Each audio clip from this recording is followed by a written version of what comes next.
हमेशा sad song में हमको काहे याद रखते हैं? जितना सैड सॉन्ग आए हैं, जितने लोग हैं, सब कोई कहते हैं कि सैड सॉन्ग मेरे लिए गाए हैं।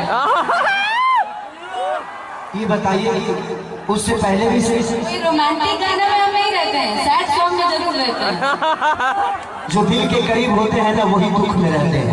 गलत बोल रहा हूँ? इसको आप गलत मत लीजिए। जो दिल के करीब होते हैं वही दुख में होते हैं और उन्हें ही दुख में याद करता है कोई, है कि नहीं भाई? एक बार ताली बजा के बता दीजिए आप लोग की सब बात है कि नहीं?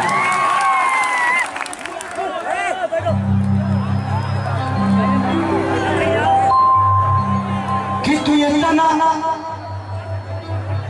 सुंदर बाड़ी बड़ाई कैसे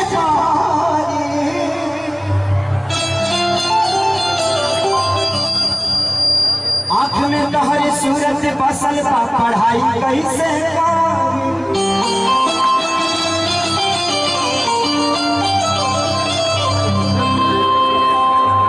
कि दिल तोड़ के न जइहा आज क्रिया भाग्य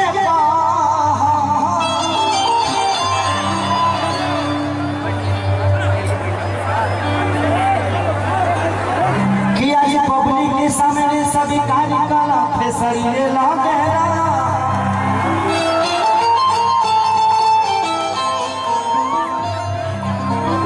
नहीं कहेगा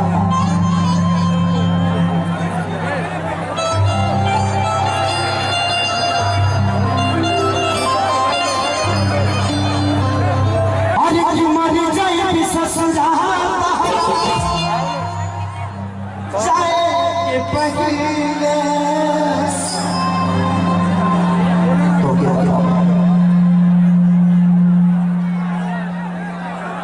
अगर ऐतराज है इस जमाने को दो दीवानों के जीने से, अगर ऐतराज है इस जमाने को दो दीवानों के जीने से, तो ऐ खुदा हटा दे इस दिल का सिस्टम से कि मर जाए ससुरा जाए पहिले मर जाए ससुरा जाए अकेले होई हार का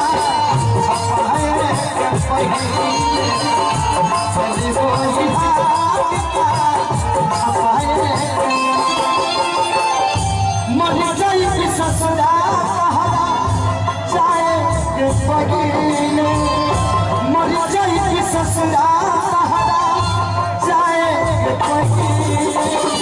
अकेले होई हार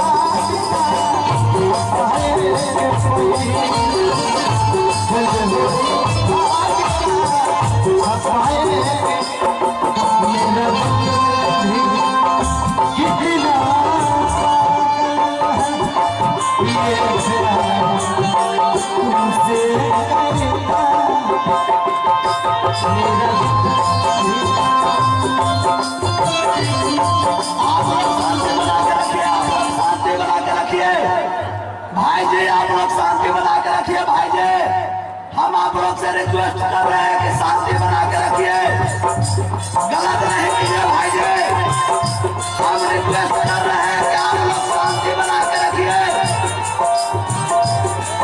आप लोग शांति बनाकर प्रोग्राम का नाम लीजिए।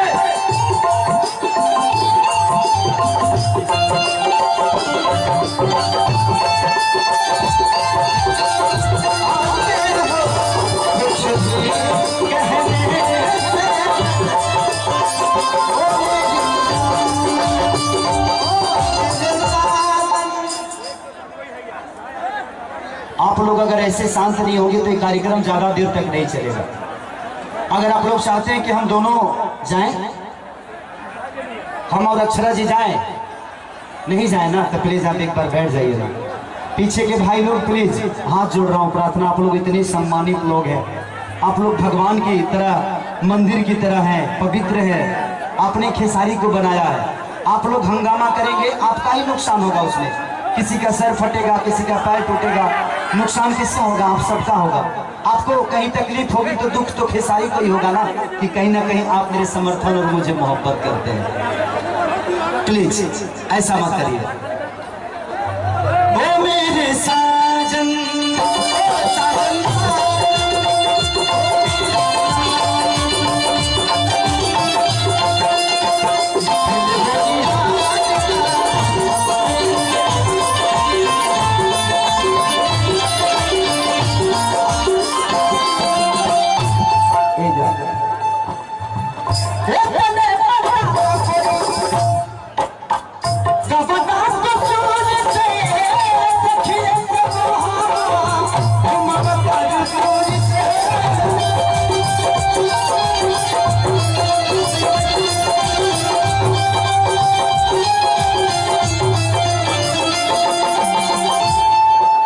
तेरा गम मोहब्बत पे हावी ना होता, तेरा गम मोहब्बत पे हावी ना होता तो खुदा की कसम से सारी शराबी ना होता।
लड़का का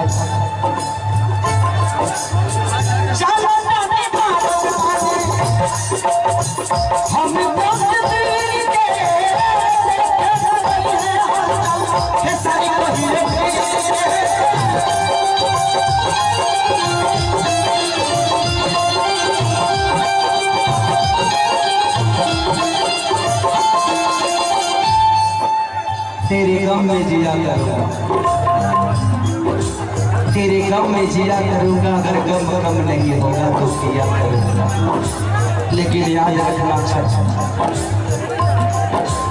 मर जाने के बाद भी यमराज के मोबाइल से तेरे मोबाइल पर मैसेज दिया करूंगा।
हाथ के लकीर में अनई खुद कदीर में जा। चलिए बहुत सारे कलाकार हैं।